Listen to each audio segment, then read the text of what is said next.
Hi everyone. இன்றைக்கி நம்ம பார்க்க போகிறது அம்மா ஸ்டைலில் நண்டு ரசம். அம்மா அதுக்கு மசாலாலாம் முன்கூட்டியே அரைச்சிட்டாங்க. அதுக்கு காஞ்ச மிளகா, மிளகு, சீரகம், பூண்டு இதெல்லாம் நல்லா வறுத்துட்டாங்க. இதை அரைச்சிக்கிட்டாங்க. இப்போது நம்ம தாளிப்புக்கு எண்ணெய் ஊற்றி கடுகு போட்டு வெங்காயம், தக்காளி போட்டுட்டு கருவேப்பிலை, உப்பு சேர்த்து நல்லா வதக்குங்க. அதுக்கப்புறம் நம்ம அரைச்ச மசாலா போட்டுக்கலாம். இப்போ 1/4 ஸ்பூன் அளவுக்கு மஞ்சத்தூள், 1 ஸ்பூன் அளவுக்கு மல்லித்தூள், அரை ஸ்பூன் அளவுக்கு மிளகாய்த்தூள் போட்டுக்கோங்க. இப்போ தேவையான அளவுக்கு தண்ணி ஊற்றி நல்லா கொதிக்க வைங்க. இந்த டைமில் நம்மளோட நண்டில் இருந்த கொழுப்பு, அப்புறம் அதில் இருந்த முட்டை எல்லாத்தையுமே சேர்த்து இது கூட நல்லா ஒரு 2 நிமிஷம் வேக வச்சுட்டு நம்ம வாஷ் பண்ணி வச்ச தேவையான அளவுக்கு நண்டு போட்டுக்கலாம். தேவையான அளவுக்கு தண்ணியும் சேர்த்திக்கோங்க.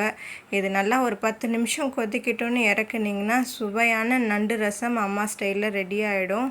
இதை ட்ரை பண்ணி பாருங்கள். ரொம்பவும் நல்லா இருந்தது. இட்லிக்கும் நல்லாயிருக்கும், சாதத்துக்கும் நல்லாயிருக்கும். சூப் மாதிரி சாப்பிட்டுட்டே இருக்கலாம், அதுபோல் இருக்கும். நேற்று அன்னையர் தினம் ஆனாலும் அவங்களுக்கு ஓய்வே இல்லை.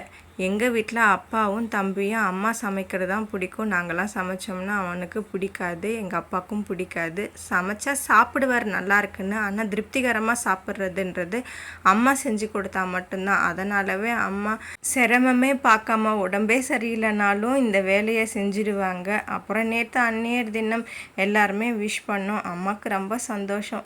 ஏதாவது பொருள் வாங்கி கொடுக்கணும்னு மட்டும் இல்லைங்க, அன்னையர் தின வாழ்த்துக்கள்னு அம்மாவுக்கு சொன்னாவே சந்தோஷமாயிடும். அதுவே அவங்களுக்கு ரொம்ப அந்த விஷ் பண்ணுறதே அவங்களுக்கு அதுவே பெருசாக நினச்சிப்பாங்க. அவங்க முகத்தில் புன்னகையை பார்க்க எங்களுக்கு ரொம்ப சந்தோஷமாக இருக்கும்.